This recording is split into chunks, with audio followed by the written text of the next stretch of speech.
അനിശ്ചിതത്വങ്ങൾക്കൊക്കെ ഒടുവിൽ കോൺഗ്രസിൻ്റെ UDFൻ്റെ സ്ഥാനാർത്ഥി പട്ടിക പൂർണ്ണമായിട്ടും പുറത്തു വന്നിരിക്കുകയാണ്. 92 സീറ്റുകളിൽ കോൺഗ്രസ് മത്സരിക്കുന്നു, 3 സ്ഥലങ്ങളിൽ സ്വതന്ത്രരെ പിന്തുണയ്ക്കുന്നു, 27 സീറ്റിൽ മുസ്ലിം ലീഗ്, 8 സീറ്റിൽ KC ജോസഫ് വിഭാഗം, 6 സീറ്റിൽ RSP തുടങ്ങിയ രീതിയിലാണ്. അപ്പം ഇവിടെ നമുക്കറിയാം, പ്രതിപക്ഷ നേതാവ് VD സതീശൻ അദ്ദേഹമാണ് പുതുയുഗ യാത്രയിലൂടെയൊക്കെ അല്ലെങ്കിൽ മറ്റ് പല പ്രവർത്തന രീതിയിലൂടെ ഒരു വലിയ ആത്മവിശ്വാസം പകർന്നത്. 100+ നേടിയിരിക്കുന്നു എന്നുള്ളതാണ്, ഉറപ്പായിട്ടും നേടുമെന്നാണ് പറഞ്ഞത്. ഒരുപക്ഷെ ഈ 100+ നേടാൻ പറ്റിയില്ലെങ്കിൽ എന്ത് പറഞ്ഞിട്ട് അല്ലെങ്കിൽ എന്ത് കാരണം മുമ്പിൽ നിർത്തും? എന്തുകൊണ്ട് ഞങ്ങൾക്ക് 100+ നേടാൻ പറ്റിയില്ല എന്തായിരിക്കും പറയുക? സാധാരണ രാഷ്ട്രീയ നേതാക്കൾ അവർ നടത്തുന്ന പ്രവചനങ്ങളെന്ന് പറയുന്നത് ഫലപ്രാപ്തിയിൽ എത്തിച്ചേരണമെന്ന ആഗ്രഹം അവർക്കുണ്ടാകും, പ്രതീക്ഷകൾ അവർക്കുണ്ടാകും. പക്ഷേ അവരത് പറയുന്നത് ആ പ്രത്യാശയോ പ്രതീക്ഷയോ സാക്ഷാത്കരിക്കാൻ വേണ്ടിയല്ല. അവർക്കും അവരുടെ കൂടെ നിൽക്കുന്നതായിട്ടുള്ള അണികൾക്കും കോൺഫിഡൻസ് ഉണ്ടാക്കാൻ വേണ്ടിയിട്ടാണ്. കേരളത്തിലെ UDFന് അതുപോലെ തന്നെ കോൺഗ്രസിനൊപ്പം നിൽക്കുന്നതായിട്ടുള്ള ഘടകകക്ഷികൾക്കും അതിശക്തമായിട്ടുള്ള കോൺഫിഡൻസ് ക്രിയേറ്റ് ചെയ്യുന്ന വാക്കുകളാണ് VD സതീശൻ പുറത്തേക്ക് വിട്ടത്. 100+ കൊള്ളാം, നല്ല ഒരു മെസ്സേജാണത് എന്ന് മാത്രമല്ല, നിലവിൽ കഴിഞ്ഞ 10 വർഷക്കാലമായിട്ട് അധികാരത്തിലിരിക്കുന്ന സർക്കാരിനെ അടിച്ചിറക്കും എന്ന് പറയുന്ന പ്രഖ്യാപനം കൂടി അതിനകത്തുണ്ട്. അത് വൈബ്രൻ്റാണ്. അതിൽ കൂടുതൽ 100 സീറ്റുകൾ നമ്മൾ പ്രതീക്ഷിക്കാൻ നമ്മളൊരു രാഷ്ട്രീയ മണ്ടനാണെങ്കിൽ മാത്രം നടക്കുന്നൊരു കാര്യം. കാരണം 100 സീറ്റുകൾ എന്ന് പറയുന്നത് കേരളത്തിൽ ഒരു മുന്നണിക്കും എളുപ്പത്തിൽ നേടാൻ കഴിയുന്നതല്ല. അത് വലിയൊരു ട്രെൻഡ് എന്ന് പറഞ്ഞാൽ വലിയ ഒരു ഒഴുക്കുണ്ടെങ്കിൽ മാത്രമാണ് അങ്ങനെ സംഭവിക്കണം. അങ്ങനത്തെ ഒരു ട്രെൻഡൊന്നും ഈ തെരഞ്ഞെടുപ്പിൽ UDFന് അനുകൂലമായിട്ടോ LDFന് അനുകൂലമായിട്ടോ ഇല്ല. ഒരു ആൻറ്റി ഇൻകംബൻസി ഭരണവിരുദ്ധ വികാരം എന്ന് പറയുന്നതുണ്ട്.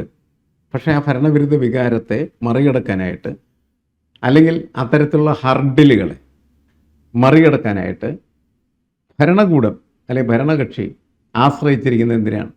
അവരുടെ MLAമാരുടെ പോപ്പുലാരിറ്റി.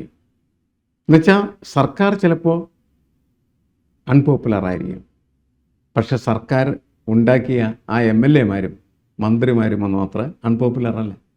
അവരുടെ നിയമമണ്ഡലത്തിൽ അവർ വിജയിക്കും എന്നാണ് കരുതപ്പെടുന്നത്. ഉദാഹരണത്തിന് നമുക്ക് വാസവൻ്റെ ആയിരുന്നു. വാസവൻ അങ്ങനെ പ്രഗത്ഭനായിട്ടുള്ളൊരു മന്ത്രിയൊന്നുമില്ല. വളരെ കൂടുതൽ പഴികേണ്ട വന്ന ഒരു വകുപ്പിൻ്റെ മന്ത്രിയാണ്. ശബരിമല പ്രശ്നങ്ങൾ, ശബരിമല കൊള്ള, ആഗോള അയ്യപ്പ സംഗമത്തിൽ നടന്ന കണക്ക് വെട്ടിപ്പുകൾ, ഇതൊക്കെ വരുമ്പോൾ നമ്മൾ പൊതുവെ കരുതുന്നത് എന്താണ്? വാസവൻ തോറ്റുപോകുന്നതാണ്. പക്ഷെ വാസവൻ തോക്കും. വാസവൻ തോക്കാൻ യാതൊരു സാധ്യത നമ്മൾ കാണുന്നില്ല. LDFന് ഭരണം കിട്ടിയില്ലെങ്കിൽ പോലും വാസവൻ ചെയ്യും. അങ്ങനത്തെ ഒരു ബന്ധം നമ്മളുടെ സാമാജികന്മാർ അവരുടെ നിയോജകമണ്ഡലത്തിലുള്ള ആളുകളുമായിട്ട് ഉണ്ടാക്കി കഴിഞ്ഞിരിക്കുകയാണ്. ഞാൻ പലപ്പോഴും പറയാറുണ്ട്, MLAമാരെന്ന് പറഞ്ഞാൽ നാടുവാഴികളാണ്. നാടുവാഴികൾ എന്ന് പറഞ്ഞു കഴിഞ്ഞിട്ടുണ്ടെങ്കിൽ പഴയ കാലത്ത് എങ്ങനെയാണ് നാടുവാഴികൾ കഴിഞ്ഞിരുന്നത് അതേപോലെ കഴിയുന്ന ആളുകൾ തന്നെയാണ് ഇവർ. സർക്കാരിൻ്റെ ഫണ്ട് കോടിക്കണക്കിന് രൂപയാണ് ഓരോ വർഷവും അവർക്ക് ലഭ്യമാണ്. അതുകൊണ്ട് തന്നെ അവർ പലതരത്തിലും മണ്ഡലങ്ങളിൽ വിതരണം ചെയ്യും. അപ്പം അതിൻ്റെ ഒരു ഇത്ര % അവർ സാധാരണക്കാരായിട്ടുള്ള ആളുകളുടെ ക്ഷേമപ്രവർത്തനത്തിന് വേണ്ടി മാറ്റിവെക്കുകയാണ് വരിക. ഒരു 2 കോടി രൂപ അതിൽ 10% 20 ലക്ഷം, അതിൽ 10 ലക്ഷം എന്ന് പറഞ്ഞാൽ സ്വന്തം പാർട്ടിക്കാരായിട്ടുള്ള ആളുകളുടെ കൈകളിൽ എത്തിക്കുന്നു. 10% എന്ന് ബാക്കി 10 ലക്ഷം എന്ന് പറയുന്നത് എതിരാളികളായിട്ടുള്ള ആളുകളുടെ കൈകളിലെത്തി. ഇപ്പോൾ ഇലക്ഷൻ വരുമ്പോൾ എന്താ സംഭവിക്കുന്നത്? ഈ എതിരാളികളായിട്ടുള്ള ആളുകൾക്ക് ചെയ്തു കൊടുത്ത സഹായത്തെ കൈ ചൂണ്ടി വോട്ട് ചെയ്യാൻ പറയും. അത് MLA പോയി നേരിട്ട് പറയുന്നതല്ലേ. MLA ഈ സഹായം എത്തിച്ചിരിക്കുന്നത് MLAയുടെ ടീം, അവർ ടീമുണ്ട്, ഗുണ്ടാ ടീമോ എന്തായിക്കോട്ടെ, അവരാണ് ഇതൊക്കെ ചെയ്യുന്നത്. അവരാണ് എന്നിട്ട് എന്ത് ചെയ്യുന്നത്? ഈ ഇലക്ഷൻ ക്യാമ്പയിൻ ഈ വോട്ട് MLAയിലേക്ക് എത്തിക്കുന്നത്. ഈ പ്രക്രിയ നിരന്തരമായിട്ട് എല്ലാ നിയമമണ്ഡലങ്ങളിലും നടക്കുന്നുണ്ട്. അതുകൊണ്ട് ഇവരെ തോൽപ്പിക്കാൻ ബുദ്ധിമുട്ടാണ് എന്നാണ് പൊതുവെ കണക്കാക്കപ്പെടുന്നത്. ആ കണക്കൂട്ടലിൻ്റെ അടിസ്ഥാനത്തിലാണ് LDF എന്ത് ചെയ്തിരിക്കുന്നത്? നിലവിലുള്ള എല്ലാ സിറ്റിംഗ് MLAമാരെ നിർത്താനായിട്ട് തീരുമാനിച്ചു. അതാണ് പ്രശ്നം. അല്ല, ഈ ഗവൺമെൻറ്റിൻ്റെ അൺപോപ്പുലാരിറ്റി ഈ MLAമാരുടെ പോപ്പുലാരിറ്റിയെ തകർക്കുന്നൊരു രീതി ഉണ്ടാകില്ലേ? പ്രത്യേകിച്ചും ഈ ഒരു തവണ എന്ന് പറയുന്നത് വലിയ വിഭാഗീയതയുടെ പൊട്ടിത്തെറികളും കണ്ണൂരിൽ നിന്ന് അടക്കം വരുന്നത് നമ്മൾ കണ്ടു. അല്ല, പൊട്ടിത്തെറികൾ ഒരിടത്ത് മാത്രമാണെങ്കിലാണ് അത് അവർക്ക് പരിക്കുള്ളതായിട്ട് മാറിത്തരും. എല്ലായിടത്തും പൊട്ടിത്തെറിയാണെന്ന് പറയുന്നത് പൊട്ടിത്തെറി നാച്ചുറലാണെന്നായി വരെയാണ്. ആലപ്പുഴയിൽ പൊട്ടിത്തെറി, കണ്ണൂരിൽ പൊട്ടിത്തെറി. കോൺഗ്രസിനകത്തും പല സ്ഥലത്തും പൊട്ടിത്തെറിയല്ലേ. ആലപ്പുഴയിൽ നിന്ന് പറഞ്ഞാൽ കോൺഗ്രസിൻ്റെ DCC പ്രസിഡൻ്റൊക്കെ എന്ന് പറഞ്ഞാൽ സെക്രട്ടറി മറ്റുമൊക്കെ രാജിവെച്ച് പോയി വേറെ ഇതിൽ ചെയ്യുന്നു. അതേപോലെ തന്നെ മറ്റ് പലയിടങ്ങളിലും യൂത്ത് കോൺഗ്രസ് നേതാവൊക്കെ രാജിവെച്ച് എന്ത് ചെയ്യുന്നു, BJP ചേരുന്നു. CPIൻ്റെ പഴയ MLA BJP ചേരുന്നു. CPIയുടെ പുതിയ MLA BJP ചേരുന്നു. എല്ലാ സ്ഥലത്തും അങ്ങോട്ടും ഇങ്ങോട്ടും ആളുകൾ എന്ത് ചെയ്യുന്നു, കാലുമാറിപ്പോകുന്നു. CPI MLA ഞാനില്ല എന്ന് പറയുന്ന തരത്തിലേക്ക് രാഷ്ട്രീയം മാറിക്കഴിഞ്ഞിരിക്കുകയാണ് ചെയ്യുന്നത്. അപ്പം അതുകൊണ്ട് അതിൻ്റെ ഒരു എഫക്റ്റ് അല്ലെങ്കിൽ ഇമ്പാക്റ്റ് എന്ന് പറയുന്നത് ഏതെങ്കിലും ഒരു പ്രത്യേക പാർട്ടിയുടെ ചുമലിൽ മാത്രം നമുക്ക് വെക്കാൻ പറ്റില്ല. എല്ലാ പാർട്ടികളും ഇത് എന്ത് ചെയ്യേണ്ടിരിക്കുകയാണ്, പങ്കുവെക്കുകയാണ് ചെയ്യുന്നത്. രാഷ്ട്രീയത്തിൻ്റെ മൂല്യച്യുതി എന്ന് പറയുന്നത്, ജീർണത എന്ന് പറയുന്നത് വളരെ പ്രകടമാകുകയാണ് ചെയ്യുന്നത്. സീറ്റ് എന്നതിൽ ഞാനില്ല എന്നാണ് പറയുന്നത്. ഒരുപാട് വർഷം ഒരു പാർട്ടിക്കൊപ്പം നിന്ന് പ്രവർത്തിക്കുകയും അതിൻ്റെ പ്രത്യയശാസ്ത്രം ആദർശമൊക്കെ ചുമന്നുകളൊക്കെയും ചെയ്തിട്ട് ഒരു ദിവസമൊക്കെ വലിച്ചെറിഞ്ഞിട്ട് അവർ പോവുകയാണ് ചെയ്തത്. ഇപ്പോൾ പല പ്രവചനങ്ങളും വരുന്നുണ്ട്, ആളുകൾ പല പ്രവചനങ്ങളും നടത്തുന്നുണ്ട്. മാഷ ഒരു അല്ല, ഞാൻ എത്ര സീറ്റുകൾ ഞാൻ ഈ തദ്ദേശ സ്വയംഭരണ സ്ഥാപനങ്ങളിലേക്ക് നടന്ന തെരഞ്ഞെടുപ്പിനെ ആണ് ഇതിൻ്റെ ഒരു അടിത്തറയായിട്ട് എടുക്കുക. അങ്ങനെ അടിത്തറ എടുത്തു കഴിഞ്ഞാൽ നമുക്കറിയാം 80-60 അതിൽ തന്നെ രണ്ട് സീറ്റുകൾ എന്ന് പറയുന്നത് എന്താണ് NDA ജയിക്കാൻ സാധ്യതയുണ്ട്. അങ്ങനെ നമുക്കൊരു 58 അതുപോലെ 80 എന്ന നിലക്കാണ് വെറുതെ കിടക്കുന്നത്. പക്ഷെ ഞാൻ പറയുന്നത് അതിനേക്കാൾ മെച്ചപ്പെട്ട പ്രകടനമായിരിക്കും LDF നടത്തുക. എന്നുവെച്ചാൽ 58 സീറ്റ് എന്ന് പറയുന്നതിന് പകരം അത് 68, 70, 75 വരെ എത്തിച്ചേരാനായിട്ടുള്ള സാധ്യതയുണ്ട്. എന്ന് വെച്ചാൽ വീണ്ടും വേണമെങ്കിൽ മൂന്നാം ഊഴം എന്ന് പറയുന്നത് സാക്ഷാത്കരിക്കപ്പെടാം. കോൺഗ്രസ് സംബന്ധിച്ചിടത്തോളം ഈ 80-ൽ താഴോട്ടാണ് ഇറങ്ങും. താഴോട്ടിറങ്ങിയവർ ഈ പറഞ്ഞ 70-75 അടുത്തേക്ക് എത്തിക്കഴിഞ്ഞാൽ ഭരണം അവരുടെ കൈകളിലേക്ക് എത്താം. 70-80 ഇടയിൽ 70-80 വരെ എത്തില്ലെന്നാണ് എനിക്ക് തോന്നുന്നത്. 70-75 ഇടയ്ക്ക് ഉള്ള പോസിബിലിറ്റി ഞാൻ കാണുന്നുള്ളൂ. NDA കാണുന്ന വെച്ചാൽ 2-3 സീറ്റ്, അതും സ്ഥാനാർത്ഥികൾ വരുന്നതിൻ്റെ ഫലമായിട്ട് പാലക്കാട് പോലെയുള്ള സ്ഥലത്തൊക്കെ NDA ജയിക്കാൻ സാധ്യത വരുന്നതിൻ്റെ പേരിൽ മാത്രമാണ് ഈ 3 എന്ന് പറയുന്ന ഒരു പോസിബിലിറ്റിയിലേക്ക് അവർ പോകുന്നത്. അപ്പം അങ്ങനെ വരുന്ന സമയത്ത് വളരെ കട്ടക്കായിട്ട് നടക്കുന്ന മത്സരത്തിൻ്റെ ഒരു വേദിയായിരിക്കും മിക്കവാറും നമ്മൾ കേരളത്തിൽ കാണുന്നത് എന്നുള്ളതാണ്. അത് നമ്മളെ സമീപകാല സർവേകളിലൊക്കെ പലയിടങ്ങളിലുമായിട്ടും കാണുന്നതും അതൊക്കെ തന്നെ. അതൊരു പൊതു സ്വഭാവമായിട്ടാണ് എനിക്ക് തോന്നുന്നത്. ഒരു സർവേ അല്ല, എല്ലാ സർവേകളെയും. ഇനി ഈ സർവേക്ക് ഒരു ചേഞ്ച് വരും. ആ ചേഞ്ച് വരുന്ന സ്ഥാനാർത്ഥികളെല്ലാം കൃത്യമായിട്ട് രംഗത്ത് വന്ന് പരസ്പരം സ്ഥാനാർത്ഥികൾ മത്സരിക്കുന്ന തലത്തിലേക്ക് വരുന്ന സമയത്ത് സ്ഥാനാർത്ഥിയുടെ ശക്തി ദൗർബല്യങ്ങൾ വെളിപ്പെടാനായിട്ട് വരും. അപ്പോൾ നമുക്ക് ചെറിയ വേരിയേഷൻസ് ഇതിനകത്തുണ്ടാകും. നമ്മൾ പൊളിറ്റിക്കലായിട്ട് ഇപ്പം നിലനിൽക്കുന്ന അറ്റ്മോസ്ഫിയർ വെച്ച് പരിശോധിക്കുന്ന സമയത്താണ് രണ്ട് മുന്നണികളും UDF വരാൻ സാധ്യതയുണ്ട്, LDF വരാനുള്ള സാധ്യതയുണ്ട്. വരുമ്പോൾ ആ സാധ്യത എന്ന് പറയുന്നത് 1 സീറ്റ് മുതൽ 5 സീറ്റ് വരെയുള്ള എഡ്ജിലായിരിക്കും എന്നുള്ളതാണ്. അല്ല, ഇതിൽ ഇപ്പം ഒരാൾ വോട്ടിംഗ് ബൂത്തിൽ പോയിട്ട് വോട്ട് ചെയ്യുന്നതിൻ്റെ മാനദണ്ഡം എന്ന് പറയുന്നത് പലതായിരിക്കും ഓരോ വ്യക്തിയെ സംബന്ധിച്ച്. അപ്പോൾ നമുക്കറിയാം, ഈ കഴിഞ്ഞ 10 വർഷമായിട്ട് LDF ആണ് ഭരിക്കുന്നത്. കൃത്യമായിട്ട് രാഷ്ട്രീയം വീക്ഷിക്കുന്ന, വളരെ ലോജിക്കലി ചിന്തിച്ചുകൊണ്ട് ഞാനൊരു സ്ഥാനാർത്ഥിയെ തിരഞ്ഞെടുക്കും എന്ന് കുത്താൻ താല്പര്യമുള്ള ഒരാൾ പൊതുവെ ആർക്കായിരിക്കും കൊടുക്കുക? അങ്ങനെ ഒരു നിഷ്പക്ഷ അല്ല, 2 പ്രശ്നങ്ങളാണ് അതിൻ്റെ അകത്തുള്ളത്. ഒട്ടനവധി കാര്യങ്ങളിൽ നിലവിലുള്ള സർക്കാർ എന്ന് പറയുന്നത് സ്വീകാര്യമാണ്. ആ സ്വീകാര്യത എന്ന് പറയുന്നത് എവിടെയാണ്? ഒന്ന്, ഈ ക്ഷേമ പെൻഷനുകളും ക്ഷേമപ്രവർത്തനങ്ങളൊക്കെ നടത്തുന്ന കാര്യത്തിൽ വീഴ്ചകളുണ്ടായിട്ടുണ്ടെങ്കിലും അതൊക്കെ പരിഹരിച്ചു പോകാനായിട്ട് കഴിയുന്ന ഒരു സർക്കാർ എന്ന് പറയുന്ന കാഴ്ചപ്പാടുണ്ടാക്കി. അതുപോലെ തന്നെയാണ് വീട് വെച്ച് കൊടുക്കുന്ന കാര്യത്തിലും. ലൈഫ് മിഷൻ പലതരം പരാതികളൊക്കെ ഉണ്ടാകും, പക്ഷേ നിരവധി ആളുകൾക്ക് വീട് കിട്ടിയിരിക്കുന്നു എന്നുള്ളത് ഒരു യാഥാർത്ഥ്യമാണ്. അത് അവരുടെ ഏറ്റവും പ്രധാനപ്പെട്ട ഫ്ലാഗ് ഐറ്റമായിട്ട് വരുന്നത് ചൂരൽമല ദുരന്തം എങ്ങനെയാണ് കേരളം ഏറ്റെടുത്തത്, അതിന് ഉതകുന്ന തരത്തിലുള്ള ഒരു മാതൃക ടൗൺഷിപ്പ് നിർമ്മാണം എന്ന് പറയുന്നത്, അത് വിത്തിൻ ടൈം ഒരു സമയപരിധിക്കുള്ളിൽ പൂർത്തീകരിച്ചു കൊടുക്കുകയും ചെയ്തപ്പോഴൊക്കെ അവർക്ക് അഡ്വാൻറ്റേജ് ഉണ്ടായിരുന്നു.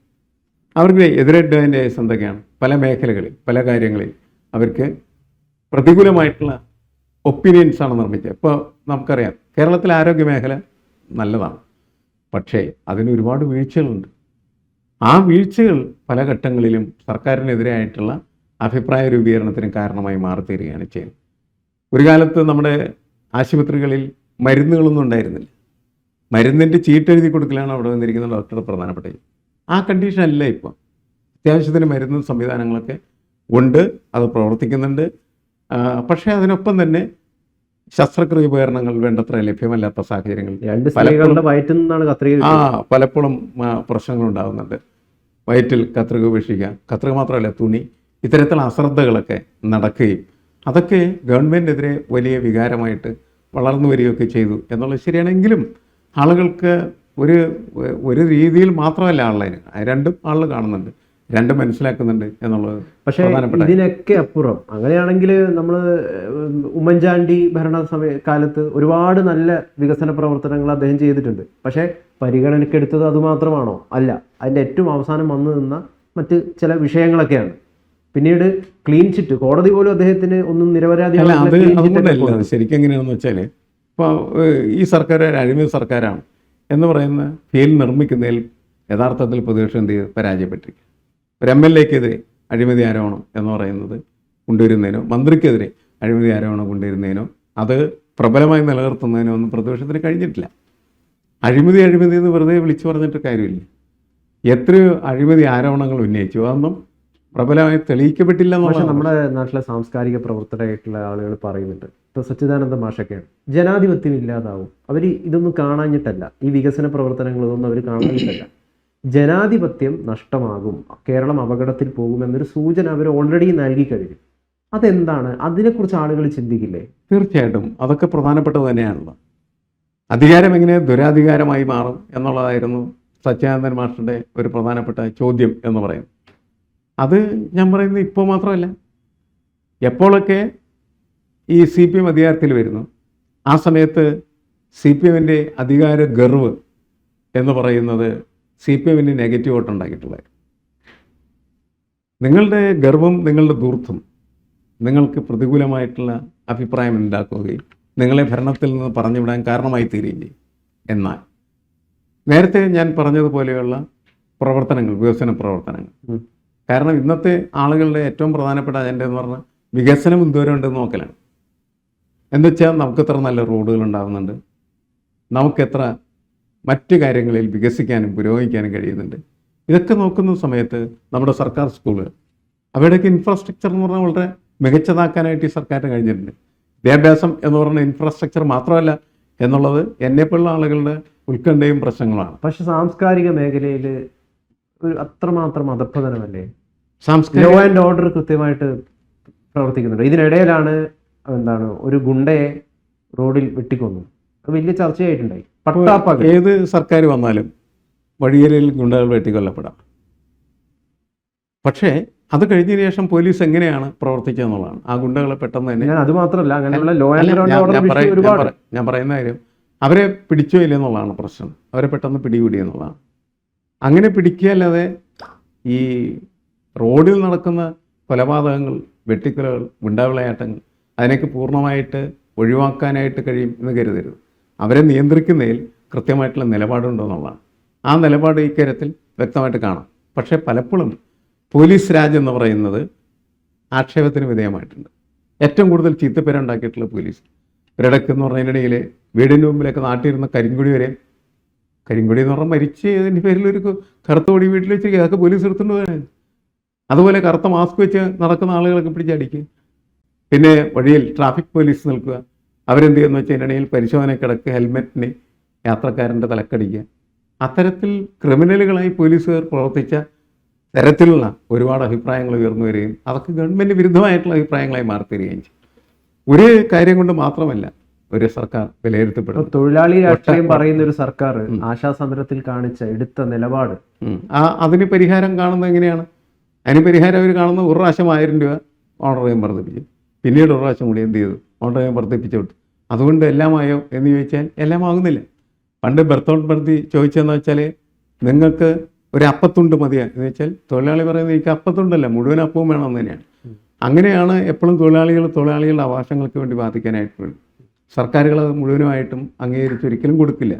പക്ഷേ കുറേശ്ശെ കൊടുത്ത് കുറേശ്ശെ സംതൃപ്തിപ്പെടുത്തി മുന്നോട്ട് പോകുന്ന രീതികളെ എപ്പോഴും ഉണ്ടാകാറുള്ളൂ ഏത് സർക്കാർ വന്ന്. ഇവരിൽ നിന്ന് മികച്ച എന്ത് അത്ഭുതമാണ് UDF നിന്ന് നിങ്ങൾ പ്രതീക്ഷിക്കുന്നത് എന്ന് ചോദ്യം ചോദിക്കില്ലേ? ആ ചോദ്യത്തിൽ നിന്ന് ഈ LDFൻ്റെ പരസ്യം തന്നെ ഉണ്ടായിരിക്കുന്നത്. LDF അല്ലാതെ മറ്റാരുണ്ടെന്ന് ഇവർ പറയണം. ഈ ഇലക്ഷൻ്റെ കാലത്ത് തന്നെ സംഭവിച്ചുകൊണ്ടിരിക്കുന്നത് എന്താണ്? നിരന്തരമായ അടിപിടികൂടലും ബഹളങ്ങളല്ലേ അപ്പുറത്ത് നടന്നുകൊണ്ടിരിക്കുന്നത്. ഒരു സർക്കാരിനെ കഴിഞ്ഞ 10 കൊല്ലമായിട്ട് കാത്തിരിക്കണം പുറത്താക്കാനായിട്ട്.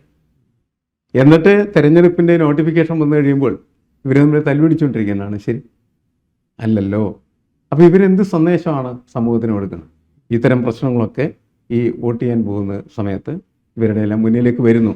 അനുകൂലവും പ്രതികൂലവുമായി ഈ സർക്കാർ ചെയ്തു കൂട്ടിയ കാര്യങ്ങളൊക്കെ വിലയിരുത്തുമ്പോൾ അതിൽ പ്രതികൂലമായ കാര്യങ്ങളെ വളരെ ശക്തമായിട്ട് അവതരിപ്പിക്കാനായിട്ട് ശ്രമിക്കേണ്ട പ്രതിപക്ഷമാണ്.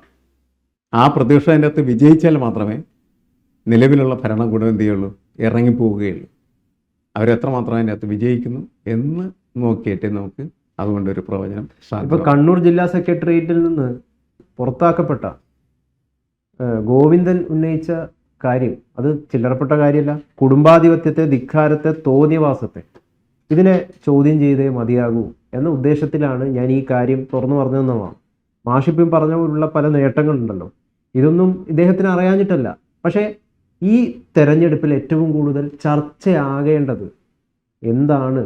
അപ്പോൾ ആ ഒരു സഖാവ് തന്നെ പറയുന്നു അത് കുടുംബാധിപത്യമാണ്, അത് ധിക്കാരമാണ്, അത് തോന്നിയവാസമാണ്.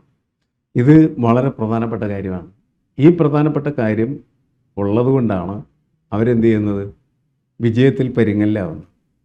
ഇതൊന്നും ഇല്ലായിരുന്നെങ്കിൽ അവരെന്ത് ചെയ്യുമായിരുന്നു, ഈസിയായിട്ട് ജയിക്കുക. ഇവർ വരുത്തി കിട്ടുന്ന പ്രശ്നങ്ങൾ എവിടെ നിന്നാണ് തുടങ്ങുന്നത്? ഈ രണ്ടാം പിണറായി സർക്കാർ ആരംഭിക്കുന്ന ഘട്ടത്തിൽ ആരംഭിക്കുകയാണ് ചെയ്യുന്നത്. ഒന്ന്, അന്ന് ഏറ്റവും കൂടുതൽ ജനപ്രിയമായ ഒരു മന്ത്രി ഉണ്ടായിരുന്നു, ആരോഗ്യവകുപ്പ് മന്ത്രി ശൈലജ ടീച്ചർ. അവരെ പുറത്തിരുത്തി മുഖ്യമന്ത്രിയുടെ മരുമോനെ എന്ത് ചെയ്തു, മന്ത്രിസഭയിലെടുത്തു. അപ്പോൾ നമ്മൾ പൊതുവെ ചോദിക്കും, ഇയാൾ മുഖ്യമന്ത്രിയുടെ മരുമോൻ മാത്രമാണ്? അല്ല, അയാൾ DFIയുടെ അഖിലേന്ത്യാ നേതാവായിരുന്നു, അയാൾ അർഹനാണ്. പക്ഷേ ഇവിടെയുള്ള പ്രശ്നം എന്താണ്? നിങ്ങൾ ഉചിതമായ രീതിയിലാണ് പ്രവർത്തിക്കുന്നത് എന്ന് മുഖ്യമന്ത്രിയോട് ചോദിക്കുന്ന സമയത്ത് അല്ല, നിങ്ങളുടെ തീരുമാനം അനുചിതമാണ്, ഇത് കുടുംബാധിപത്യത്തിൻ്റെ ഒരു സ്പർശമുള്ള പ്രക്രിയയാണ്, അതുകൊണ്ട് നിങ്ങൾ മുഖ്യമന്ത്രി ആയിരിക്കുന്ന സമയത്ത് നിങ്ങളുടെ മരുമോൻ മന്ത്രിസഭയിൽ ഉണ്ടാവാൻ പാടില്ല. ആ തീരുമാനം എടുക്കേണ്ടിരുന്നത് പിണറായി വിജയനാണ്, എടുത്തില്ല. അത് കഴിഞ്ഞ് പിന്നീട് നമ്മൾ കാണുന്നത് എന്താണ്, വിജയരാഘവൻ്റെ ഭാര്യ അല്ലേ ബിന്ദു വിദ്യാഭ്യാസ മന്ത്രിയായി. അത് കഴിഞ്ഞ് അവസാനം ഇപ്പോൾ നമ്മൾ ചർച്ച ചെയ്യുന്ന സമയത്താണ് ശ്യാമളയെ കാണുന്നത്. ഗോവിന്ദൻ 3 വർഷം അദ്ദേഹം MLA ആയിരുന്നു. അത് കഴിഞ്ഞതിന് ശേഷം അദ്ദേഹത്തിന് MLA ആയിട്ട് മത്സരിക്കാൻ പറ്റാതിരിക്കുന്ന സമയത്ത് അദ്ദേഹത്തിന് പാടി അവിടെ കുടിയിരുത്തിയിട്ട് അയാൾ ഇറങ്ങിപ്പോകുന്നു. ഇതെന്ത് ശരി? വളരെ വ്യക്തമായിട്ടുള്ള കാര്യമില്ലേ? ഇതെല്ലാം ശരിയില്ലാത്ത കാര്യങ്ങളാണ്, തെറ്റായ നടപടിക്രമങ്ങളാണ്. അത് തിരുത്താനായിട്ട് CPM തയ്യാറായില്ലെന്ന് പറഞ്ഞാൽ CPM നാശത്തിലേക്ക് പോകും. അതിലൊന്നും ഒരു തർക്കവുമില്ല. പക്ഷേ ഇത്തരം കാര്യങ്ങൾ കൂടിയൊക്കെ പരിശോധനയ്ക്ക് വിധേയമാകുന്നു. അപ്പോൾ മറ്റു പല കാര്യങ്ങളും പരിശോധനയ്ക്ക് വിധേയമാകുകയും അങ്ങനെയാണ് ഇതൊരു ബാലൻസ് ചെയ്ത് പോകുന്നത്. അങ്ങനെയാണ് ഇത് ടൈറ്റായ ഫൈറ്റിലേക്ക് വരുന്നത്. അതല്ല, ഈ ധാർഷ്ട്യം, ഈ അധികാരമോഹം, ഈ കുടുംബാധിപത്യം ഇതൊക്കെ മാത്രമാണ് എങ്കിൽ നമ്മളധികം ചർച്ച ചെയ്യേണ്ട കാര്യമില്ല. ഈ ഭരണകൂടത്തെ ആളുകൾ പതുക്കെ ഇറക്കി വിടുമായിരുന്നു. അത് ഇറക്കി വിടാൻ പറ്റാത്ത തരത്തിലേക്ക് മാറിപ്പോകുന്ന മറ്റു പല കാര്യങ്ങൾ കൂടി അവർ ചെയ്യുന്നത് കൊണ്ട് മാത്രമാണ്. അങ്ങനെയാണ് ഈ ടൈറ്റ് ഫൈറ്റ് എന്ന് പറയുന്ന ഒരു പ്രൊസീജിയറിലേക്ക് സാധനം കടന്നത്. എന്തായാലും മത്സരം ത്രില്ലിംഗ് ആയിട്ട് മാറിക്കൊണ്ടിരിക്കുകയാണ്. മത്സരം ത്രില്ലിംഗ് ആയിരിക്കും. ആര് ജയിക്കും എന്നുള്ളത് തെരഞ്ഞെടുപ്പ് കഴിഞ്ഞതിന് ശേഷം മാത്രമേ നമുക്ക് മനസ്സിലാക്കാനായിട്ട്. പ്രവചനം ഓരോരുത്തരുടെയും ഇഷ്ടത്തിനനുസരിച്ച് നടത്താം. ആത്മനിഷ്ഠമായിട്ടുള്ള ആ പ്രവചനം UDFന് അനുകൂലമായ മനസ്സ് വെച്ചിരിക്കുന്ന സമയത്ത് UDF വരും എന്നും, LDFന് അനുകൂലമായ രീതിയിൽ മനസ്സ് വെച്ചിരിക്കുന്ന സമയത്ത് LDF വരുമെന്നും പറയാം. പക്ഷേ ചില കേസുകളിൽ അങ്ങനെയല്ല. ചില സമയത്തൊക്കെ നമുക്ക് ഇവർ വരില്ല എന്ന് പറയാൻ പറ്റുന്ന തരത്തിലുള്ള ഒരു അന്തരീക്ഷമാണ്. ആ അന്തരീക്ഷം അല്ല ഇപ്പോൾ ഉള്ളത്. അതുകൊണ്ട് ആര് വരും എന്നത് പ്രവചിക്കാൻ പറ്റാത്ത തരത്തിൽ നിൽക്കുകയും, അങ്ങനെ നിൽക്കുമ്പോൾ തന്നെ ഈ നെഗറ്റീവ്സ് എല്ലാം വെച്ച് നമ്മളൊന്ന് തൂക്കി നോക്കിയാൽ UDFന് തന്നെയാണ് ഒരു ചെറിയ എഡ്ജ് എന്ന് നമുക്ക് വേണമെങ്കിൽ തോന്നുകയും ചെയ്യാം.